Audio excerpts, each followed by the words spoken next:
रात के अंधेरे में विशाल और मोहित अपनी बाइक से गांव की सुनसान सड़क पर तेजी से बढ़ रहे थे।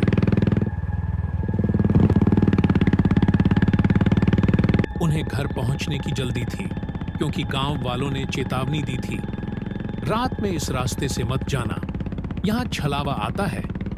लेकिन दोनों दोस्तों ने इसे मजाक समझा और रास्ता पकड़ लिया। कुछ देर तक सब ठीक था, लेकिन अचानक मोहित ने अपने पीछे किसी को चलते हुए महसूस किया। उसने विशाल से कहा, भाई, कोई हमारे पीछे है। विशाल ने रियर व्यू मिरर में देखा, एक सफेद छाया बाइक की स्पीड से उनके पीछे पीछे दौड़ रही थी। तेज चला मोहित, विशाल चिल्लाया।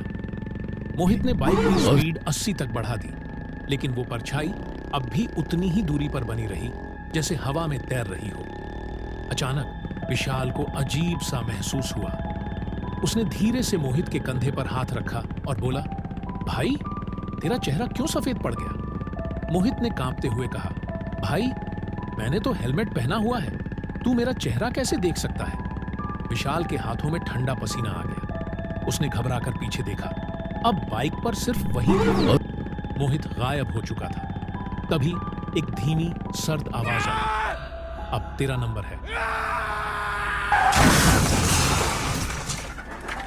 अगली सुबह गांव के लोग उसी सड़क से गुजरे। सड़क किनारे एक टूटी हुई बाइक पड़ी थी, लेकिन न विशाल था न मोहित। बस सड़क पर खून के निशान और एक अजीब सी सफेद परछाई दूर जाती हुई दिखी।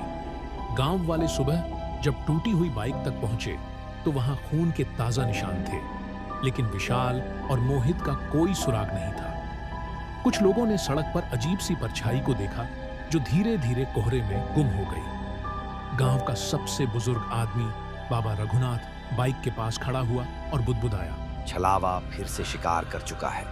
3 दिन बाद विशाल गांव के बाहर के एक पुराने कुएं के पास बेहोश पड़ा मिला। उसके कपड़े गंदे थे, शरीर पर अजीब निशान थे और आंखें डर से फटी हुई थी। जब उसे होश आया तो उसने बस एक ही बात कही, मोहित अभी भी वहां है।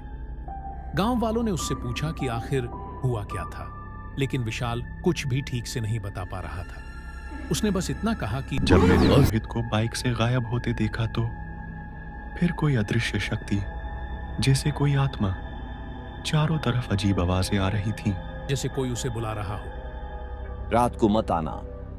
बाबा रघुनाथ ने विशाल से पूछा, बेटा, क्या तुमने छलावे की आंखों में देखा? विशाल ने कांपते हुए जवाब दिया, हाँ बाबा, और वो अब भी मुझे देख रही है। बाबा ने डर से उसकी हथेली पर एक तांत्रिक धागा बांध दिया और कहा, बेटा, अगर तुम्हें अपनी जान बचानी है तो रात के बाद घर से बाहर मत निकलना और कभी भी उस सड़क पर मत जाना। लेकिन विशाल ठान चुका था, वह मोहित को बचाने के लिए वापस उसी सड़क पर जाएगा। चाहे जो भी हो, मुझे अपने दोस्त को बचाने जाना होगा। उसने तय कर लिया कि वह मोहित को बचाने के लिए उस भयानक सड़क पर फिर से जाएगा।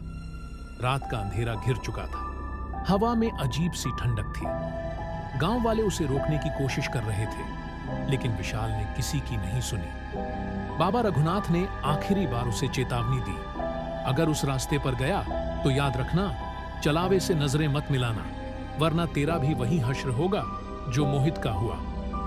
विशाल ने सिर हिलाया और अपनी बाइक स्टार्ट कर दी। जैसे ही विशाल सुनसान सड़क पर पहुंचा, चारों ओर एक अजीब सा सन्नाटा था। दूर दूर तक सिर्फ पेड़ और घना अंधेरा था।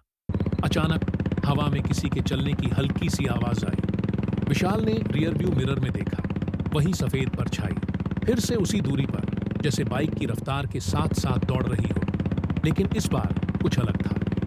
परछाई धीरे धीरे पास आ रही थी। विशाल का दिल तेजी से धड़कने लगा।